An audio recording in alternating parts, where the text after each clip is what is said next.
Lady Mary Elizabeth Peters, LG, CH, DBE is a Northern Irish former athlete, best known as a competitor in the pentathlon and shot put. Peters was named as Lady Companion of the Order of the Garter on 27 February 2019.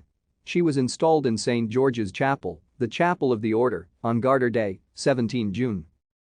Peters was born in Halewood, Lancashire, but moved to Ballymena at age 11 when her father's job was relocated to Northern Ireland. She now lives in Dorraghy, within the Lisburn and Castlereagh district, just outside Belfast. As a teenager, her father encouraged her athletic career by building her home practice facilities as birthday gifts. She qualified as a teacher and worked while training. After Ballymena, the family moved to Portadown, where she attended Portadown College. The headmaster Donald Woodman and PE teacher Kenneth McClelland introduced her to athletics, with Mr. McClelland her first coach. She was head girl of the school in 1956.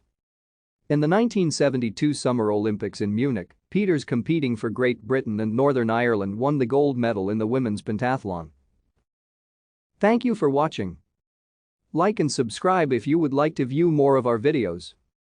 Have a nice day.